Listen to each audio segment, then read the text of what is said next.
Latest ആയിട്ട് ഇൻസ്റ്റാഗ്രാമിലൊക്കെ വളരെ famous ആയിട്ടുള്ളൊരു ഡാൻസ് റീലുണ്ടെങ്കിൽ ഇങ്ങനെ കടന്ന് കറങ്ങുന്നുണ്ടായിരുന്നു. അസീന എന്ന് പറഞ്ഞിട്ടുള്ള ഒരു പെൺകുട്ടി കല്യാണി എന്ന് പറഞ്ഞിട്ടുള്ള സോങ്ങിനായിരുന്നു ഡാൻസ് കളിച്ചിട്ടുണ്ടായിരുന്നത്.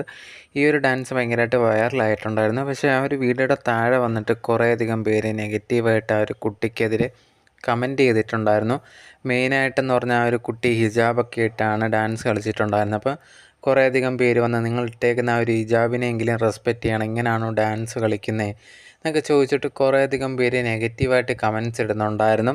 നിങ്ങളുണ്ടെങ്കിൽ ഒന്നെങ്കിൽ മതത്തെ റെസ്പെക്റ്റ് ചെയ്യുക, അതല്ല എന്നുണ്ടെങ്കിൽ നിങ്ങൾക്ക് ഇഷ്ടമുള്ള രീതി ചെയ്യണം, അല്ലാതെ ഇതേ കണക്ക് ഹിജാബൊക്കെ ഇട്ടിട്ട് വന്നിട്ട് ഇതുപോലെ ഡാൻസ് കളിക്കുന്നതൊന്നും ശരിയല്ല എന്ന് പറഞ്ഞിട്ട് കുറേയധികം പേര് പറയുന്നുണ്ടായിരുന്നു. അതിലൊരു വ്യക്തിയാണ് ഈ ഒരു മുബീസ് എന്ന് പറഞ്ഞിട്ടുള്ള ഒരു സ്ത്രീ. അവർ ഈ യൂട്യൂബിലൊക്കെ ഇതുപോലെ റിയാക്ഷൻ വീഡിയോ ഒക്കെ ചെയ്തിട്ട് അവരുടെ അഭിപ്രായങ്ങൾ പറയുന്ന ഒരു വ്യക്തി കൂടിയാണ്. അവരുടെ ലേറ്റസ്റ്റ് ആയിട്ടുള്ള ഒരു വീഡിയോ ആണ് ഇത് കണക്ക് ഈ ഒരു പെൺകുട്ടിയുടെ ഡാൻസ് വീഡിയോ എടുത്ത് വെച്ചിട്ട് ഇത് കണക്ക് കണ്ടില്ലേ, ഡാൻസ് കളിക്കുന്നതൊക്കെ കുറേയധികം പെൺകുട്ടികൾ അടുത്ത് നിന്ന് ഡാൻസ് കളിക്കുന്നുണ്ട്. പക്ഷേ ഈ ഒരു പെൺകുട്ടിയെ മാത്രം എല്ലാവരും സംസാരിക്കാനുള്ള കാരണം എന്ന് പറഞ്ഞാൽ ഈ ഒരു പെൺകുട്ടി ഹിജാബ് ധരിച്ചു എന്നുള്ളതാണ്.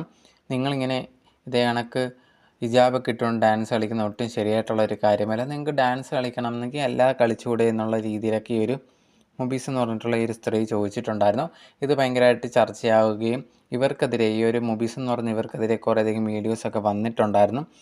അതിൽ ഇവർ നേരത്തെ ഇതിനു മുമ്പ് റീലൊക്കെ ചെയ്തിട്ടുണ്ടായിരുന്നു. അതിനകത്ത് ഇവർ ഡാൻസും കാര്യങ്ങളൊക്കെ ചെയ്തിട്ടുണ്ടായിരുന്നു. അപ്പോൾ അതിനെ ചോദ്യം ചെയ്തുകൊണ്ടാണ് ഇവർക്കെതിരെ കുറേയധികം പേര് വീഡിയോസ് ചെയ്തിട്ടുണ്ടായിരുന്നത്. അപ്പോൾ നിങ്ങൾക്കൊരു ന്യായം, ആ ഒരു കുട്ടിക്ക് ഒരു ന്യായമോ എന്നുള്ള രീതിയിലായിരുന്നു ആൾക്കാർ ചോദിക്കുന്നുണ്ടായിരുന്നത്.